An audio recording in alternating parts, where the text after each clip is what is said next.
Alright, so our next topic is going to be the trig circle, and this is a really important topic because it's going to be the basis for the trig functions that we're going to be seeing very soon.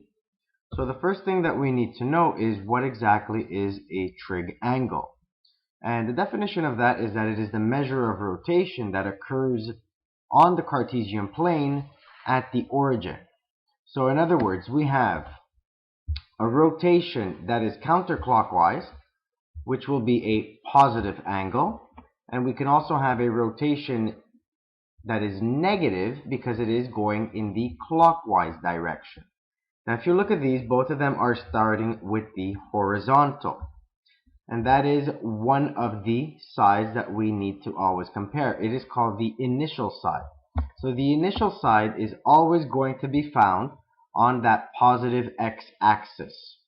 The terminal side is what we obtain once the rotation is complete, and the angle is what we find between both of those sides. So your trig angle may be greater than 360, so in other words that means that you did a rotation greater than a whole turn, or it could be measured in degrees, or it could also be measured in radians. So let's start off with an example. In this case, we're being asked to determine the angle in degrees and in radians. So if we look at this picture very carefully, we see that we are starting our initial rotation from that positive x-axis, like I mentioned, and we're going around 360 degrees, and we also end up rotating just a little bit more. So what we need to do is estimate the amount of rotation that we are also doing more.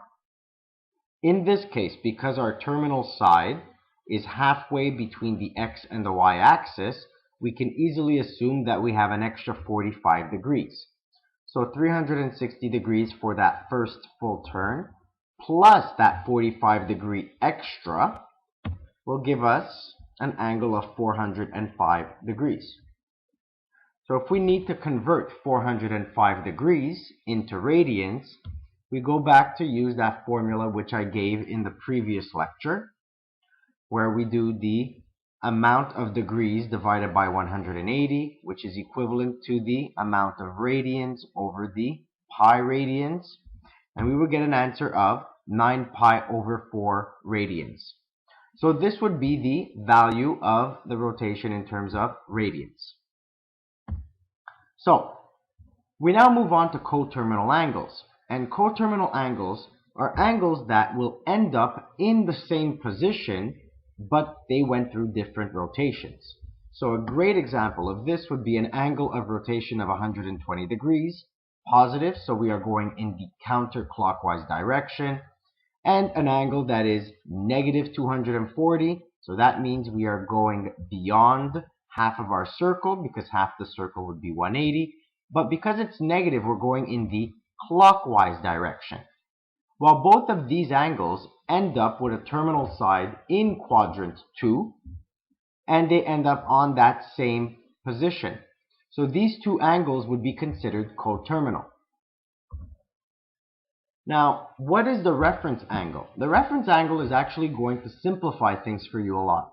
It is the acute angle that is formed with the x-axis.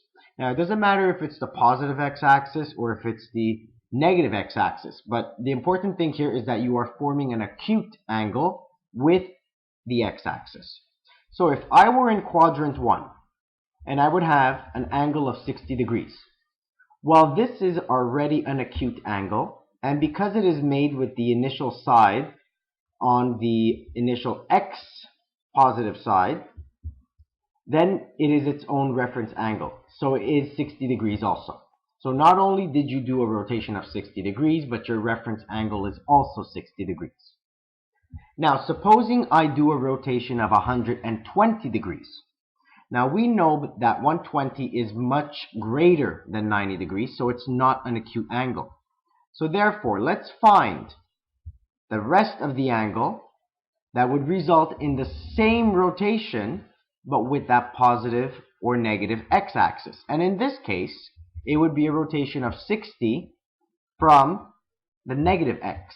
So in other words, we have a reference angle of 60 degrees in this case. We can also have a reference angle in quadrant 3. So let's suppose I had a rotation of 240 degrees. Well, 240 degrees again is not an acute angle. Therefore, I need to figure out where 240 will bring me, and that brings me directly in quadrant 3. And I need to figure out, okay, well, if quadrant 2 and quadrant 3 meet at 180, and I need to get to 240, that gives me a 60-degree angle in between them. And that would be your reference angle. So you have a reference angle again of 60 degrees, but you end up in a different quadrant. So in other words, that reference angle is always giving you your position in a different quadrant.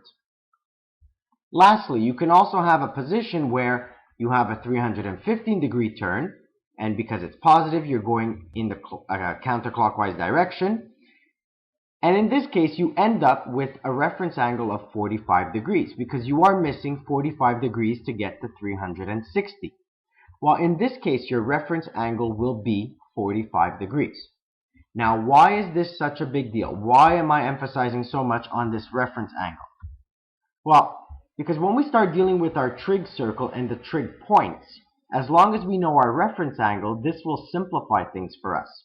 I prefer using angles of 30, 45, and 60 degrees, just because they're easier to work with because they are also the remarkable angles. So, let's start off by looking at our unit circle. So what is a unit circle? Well, it is a circle that is formed with a radius of 1. And if we have a radius of 1, that means that to the right, the farthest x position that I can get to is 1. So my x component would be 1, and I would find that at 1, 0 on the x-axis. What would be the highest point?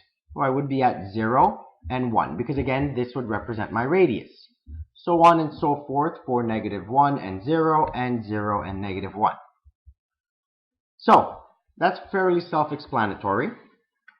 But what does a trig point mean? Well, a trig point means any point that is found on your trig circle. So in other words, wherever this arrow ends, that would be a point on my circle, so that would be a trig point. So, your point, xy, so whatever that point is a trig point if and only if this formula is satisfied. Now, how does this work? Well, let's suppose you end up with this point x and y. That means that you went a certain distance in the x direction and you went a certain distance in the y direction. That's what this actually means. Now, what is the radius of our unit circle? It is 1. Therefore, I end up with this right angle triangle with an angle of theta. I have the x value on the bottom. I have the y value for the vertical distance, and my radius was 1, so that would be the measure of my hypotenuse. So in other words, using the Pythagorean property, I know that x squared plus y squared will be equal to 1 squared. And that would give me any point that was on that circle. So if this is satisfied, then I know that automatically that point xy was on my trig circle. So let's do another example. Are the following trig points found on the trig circle? So, using 0 and -1, we would go into our formula and we would just substitute the values now. So the value of x is 0, the value of y is -1, 0 squared would be 0, -1 squared would be 1, and 1 would be equal to 1. Because this is true, yes, this point is found on my trig circle, so it is a trig point. What about the point half and half?